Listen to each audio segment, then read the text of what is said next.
čas jít na vodku. Je čas jít na vodku. Je úplně jedno kam, hlavně někam. Je čas jít na vodku.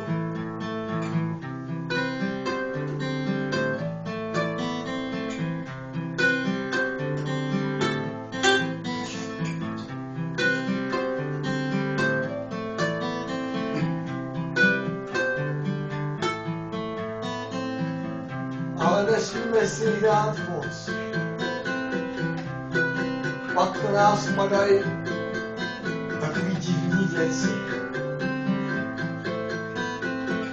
Musíme si jich dát, musíme nějak jenom akorát, aby to fakt jako nebylo v prdeli, rozumíš? Je čas jít na vodku. Je čas jít na vodku. Je čas jít na vodku. Už je prostě čas.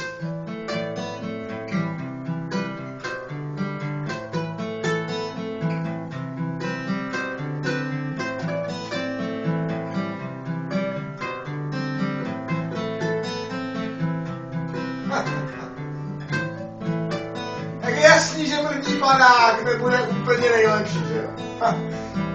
Trošku se budeš jako ksichtit, nebude ti to chutnat.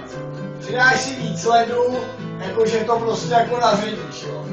Aby to nebylo tak silný. No a piješ, viď? Tak mám cílky, hele, debata se rozjíždí, jo? No ale přece ještě to pořád není ono, ale to se v průběhu večera změní, protože je čas jít na vodku. Je čas jít na vodku. Je čas jít na vodku. Prostě už je čas.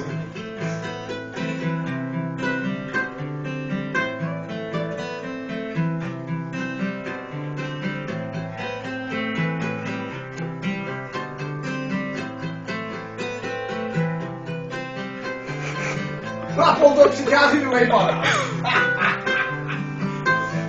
Jo, tak to už je hoře. To prostě už je úplně něco jiného, než ty to první. Ten první byl, a potom se zmiňovat nebudu, už jsme druhý. Takže hned.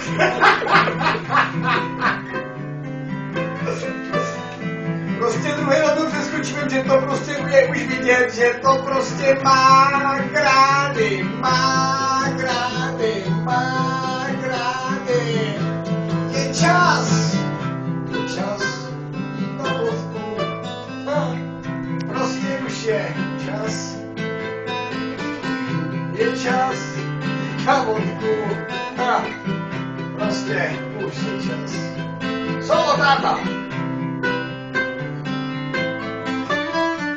A ne ty, táto, já. Já jsem taky chce táta. No tak daj ty, táto, slovo. O, ne.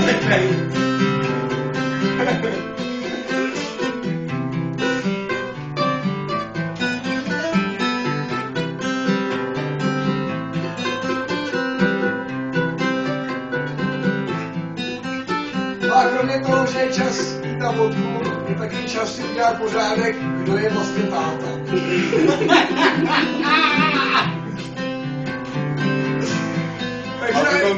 Takže až dohrajeme táto, tak si střihneme.